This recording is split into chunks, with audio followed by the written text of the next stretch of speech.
Moshe Dayan, Yitzhak Rabin, Uzi Narkis, autant de noms associés à la victoire militaire israélienne en 67. Mais si je vous disais que le roi du Maroc, Hassan II, avait aussi contribué à la victoire éclair de l'État hébreu. Info, Intox, Johanna Binder, bonsoir. Bonsoir. Alors, est-ce que Israël a effectivement gagné cette guerre de 67 grâce à l'aide du Maroc? Eh bien, sans le Maroc, Israël n'aurait peut-être pas gagné la guerre des 6 jours. Alors, tout commence en 1965, on est 2 ans avant que débute la guerre des 6 jours. Les grands leaders du monde arabe se retrouvent à Casablanca. C'est le 3e grand sommet de la Ligue arabe. Alors, vous vous en doutez, le Mossad ne fait pas partie de la liste officielle des invités, mais il est là et il va recueillir des informations cruciales. Il y a un protagoniste, c'est Nasser, le président égyptien, le leader de la coalition arabe. Alors dans quel état d'esprit est-il à la veille de cette conférence? Il déclare à Assouan en février: l'année 1965 est la plus dangereuse des années de la lutte arabe. Israël prétend que les Arabes s'apprêtent à perpétrer une agression. Cela signifie qu'Israël a l'intention de nous attaquer. Nous devons donc être prêts à riposter. En septembre, donc quelques mois après, a lieu ce sommet de la plus haute importance. À l'ordre du jour, l'état des forces armées des pays de la Ligue arabe, avec cette question: sont-ils prêts à faire la guerre contre Israël?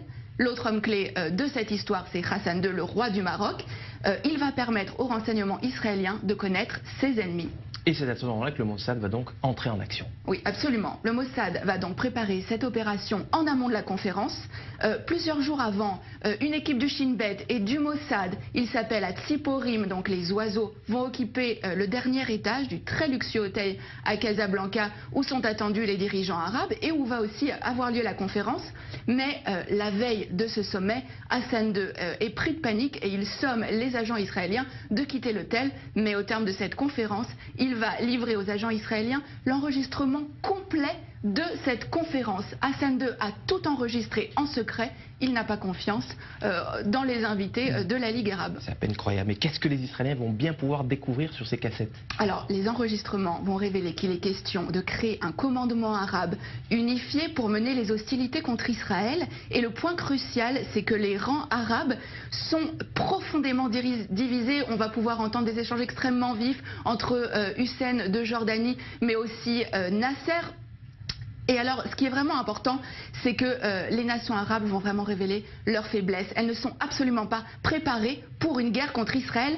Et c'est vraiment sur la base de ces informations-là que Tsahal va lancer les premières opérations de la guerre des 6 jours en 67. Alors voilà un dirigeant arabe sunnite qui est censé être solidaire de ses homologues arabes. Pourquoi Hassan II a-t-il fait ce choix? Qu'est-ce qui l'a motivé? Alors, ce qu'il faut savoir, c'est qu'avant déjà ce sommet, le Maroc et Israël entretenaient déjà des relations stratégiques. Hassan II avait accepté que des juifs marocains émigrent vers Israël, en échange de quoi Israël fournissait une aide logistique au Maroc, notamment en formant ses militaires.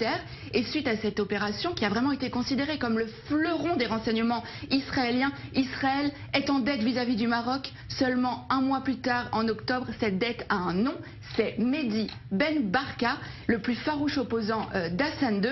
Le Mossad participe à l'opération Baba Batra. L'objectif, c'est faire disparaître absolument Ben Barka, Baba Batra aux initiales donc de Ben Barka, mais c'est aussi le nom d'un traité du Talmud. Le Maroc a donc été un allié indispensable à Israël dans la guerre des 6 jours, même si, on le voit bien, aucun cadeau n'est gratuit.